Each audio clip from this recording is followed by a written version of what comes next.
ನಮಸ್ಕಾರ ವೀಕ್ಷಕರೇ. ಇವತ್ತು ಈ ವಿಡಿಯೋದಲ್ಲಿ ಇಂಗ್ಲೀಷ್ ಗ್ರಾಮರ್ದ ಯೂಸಸ್ ಆಫ್ ಮಾಡಲ್ ವರ್ಬ್ಸ್ ಇವುಗಳ ಬಗ್ಗೆ ಹೇಳ್ತಾ ಇದ್ದೇನೆ.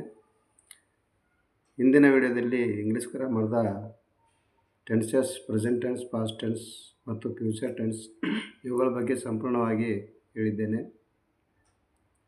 ಇವತ್ತು ಈ ವಿಡಿಯೋದಲ್ಲಿ ಯೂಸಸ್ ಆಫ್ ಮಾಡಲ್ ವರ್ಬ್ಸ್ ಇವುಗಳ ಬಗ್ಗೆ ಹೇಳ್ತಾ ಇದ್ದೇನೆ. ಇಂಗ್ಲೀಷದಲ್ಲಿ ಸರಳವಾಗಿ ಮಾತನಾಡುವುದಕ್ಕೆ ಇಂಗ್ಲೀಷ್ ಶಬ್ದಗಳು ಅತ್ಯವಶ್ಯಕವಾಗಿ ಬೇಕು. ಅವುಗಳಲ್ಲಿ ನಾವು ದಿನನಿತ್ಯದಲ್ಲಿ ಸುಮಾರು ಇಂಗ್ಲೀಷ್ ಪದಗಳನ್ನು ಬಳಸುತ್ತೇವೆ. ಇನ್ನೂ ಸ್ವಲ್ಪ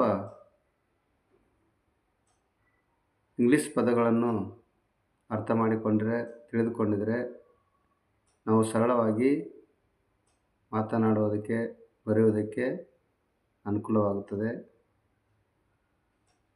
ಇವತ್ತು ಈ ವಿಡಿಯೋದಲ್ಲಿ ಯೂಸಸ್ ಆಫ್ ಮಾಡಲ್ ವರ್ಬ್ಸ್ ಅಂದರೆ can and could are used to express ability to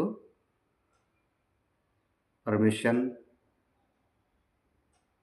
May and might are used to express permission or possibility. Must is used to express obligation or necessity. Shall is used to make a suggestion, offer, invitation. Some modal verbs are there. Modal auxiliary verbs are can, could, may, might, shall, should, will, would, must, and ought. They are used before other verbs to add meaning like certainly or obligation to these verbs. For example, I can swim. She will be very happy. So uses will and shall in English grammar. Will and shall are both used in the future tense.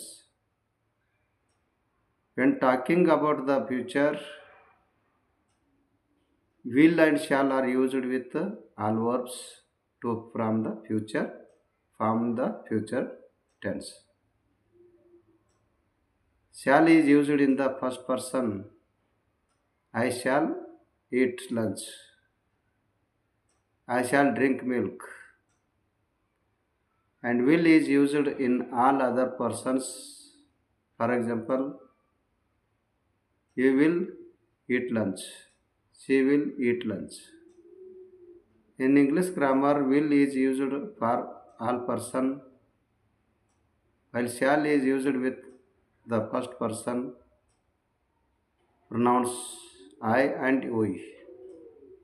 The words will and shall are auxiliary verbs or helping verbs that are used to form the simple future tense.